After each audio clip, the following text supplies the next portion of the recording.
ఈరోజు మనము చింతకాయ చట్నీ నేర్చుకుందాము. చింతకాయ చట్నీ తెలుసు కదా, మన ఊర్లలో మనకు చింతకాయలు దొరుకుతాయి కదా సీజన్లో. అప్పుడు తెచ్చుకున్నప్పుడు అది పొట్టు తీసేసి మనకు ఉప్పు పసుపు వేసి కచ్చాపిచ్చేసి దంచి పెట్టి మనం స్టోర్ చేసుకుంటాం అన్నట్టు. బయట ఉంటే నల్లగా అవుతుంది, మనం ఫ్రిడ్జ్లో పెట్టుకుంటే ఈ కలర్ ఉంటుంది. చూడండి ఇట్లా ఉంటుంది. దీనికి ఇది ఒక 3 టేబుల్ స్పూన్స్కు పచ్చిమిర్చి ఒక 20 ఇలా కొంచెం నూనె వేసి వేయించి పెట్టుకోవాలి. వేయించి పెట్టుకున్న దాంట్లో వేయించిన కొద్దిగా జీలకర్ర, కొన్ని పల్లీలు,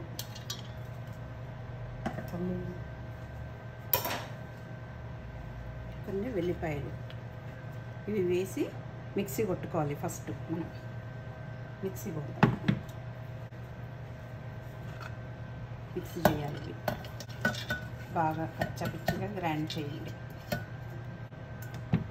ఉప్పు వేయొద్దు. ఉప్పు ఎందుకంటే మనకి ఇందులో వేసి దంచి పెడతాం కదా, తర్వాత మనం టేస్ట్ చూసుకొని వేసుకోవాలి.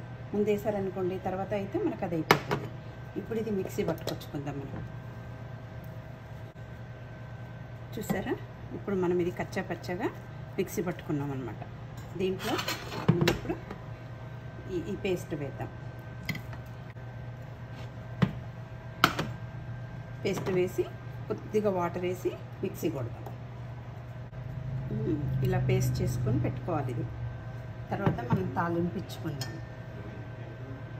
ఎంత వేడి అన్నంలో ఎంత టేస్టీగా ఉంటుందో ఇది కనుక ఒకసారి తింటే. మీరు చూడండి, చిన్నపిల్లలకు మనం అన్నప్రసన్న అయినాక ఇదే పెడతాం అన్నంలో కలిపేసి.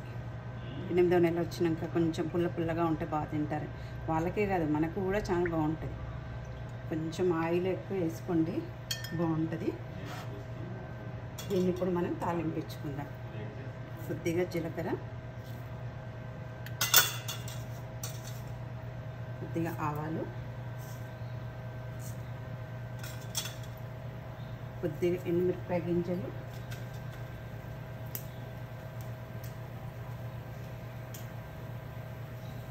ఎండుమిరపకాయలు అన్నీ ఇలా వేస్తుంది. కొద్దిగా కరివేపాకు,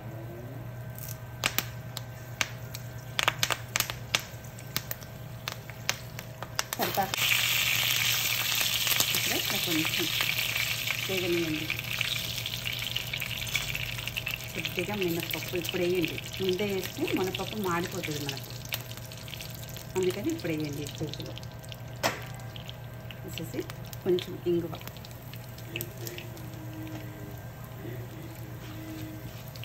వేసి దోరగా వేయించండి. చూడండి ఇలా దోరగా వేగింది. వేగినాక తీసుకొని కొద్దిగా పసుపు వేసి మనకి ఈ పేస్ట్ ఉంది కదా, ఈ పేస్ట్ ఇందులో వేయండి.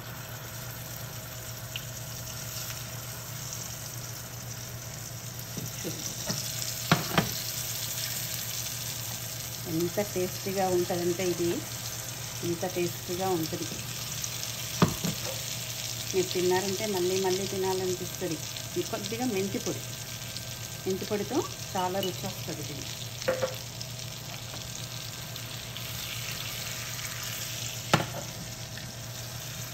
దీన్ని ఇలా కలపండి, బాగా కలపండి. కలిపాక ఒక్కసారి మీరు ఉప్పు సరి చూసుకోండి. ఎందుకంటే మనం ఉప్పు వేయం కదా, ఇందులో మెత్తగా తొక్కి పెట్టినప్పుడు వేస్తాం కదా, అందుకని ఉప్పు చూసుకోండి. ఉప్పు చూసుకొని ఇది వేడి అన్నంలో పెట్టుకొని తినండి. ఎలా ఉంటుందో మీరు నాకు చెప్పండి. చూడండి, బాగా కలపండి. దేని మీదైనా సరే ఇది కొంచెము మీరు చపాతీ తీసుకొని చపాతీ మీద పెట్టుకొని కొంచెం నెయ్యి వేసుకొని తినండి. ఎంత రుచిగా ఉంటుందో. మీకు జ్వరం వచ్చినప్పుడు ఇది బాగా టేస్టీగా ఉంటుంది. ఎంత తినలేని వాళ్ళైనా సరే ఇది బాగా తింటారు. ఇంకా ప్రెగ్నెంట్స్ లేడీస్కి అయితే చెప్పక్కర్లేదు. వామిటింగ్స్ అవుతుంటే ఇది పెడితే చాలా బాగా తింటారు. తర్వాత దీన్ని దీనిలో సర్వ్ చేసుకుంటే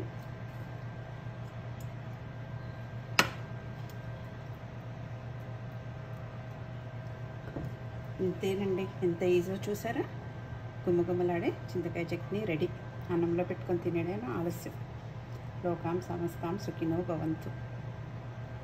మనకి ఇష్టం ఉంటే ఉల్లిపాయలు కూడా వేసుకోవచ్చు అనమాట. అది మీ చాయిస్. మీకు ఇష్టమైతే వేసుకోండి, వేసుకుంటే కనుక బాగుంటుంది.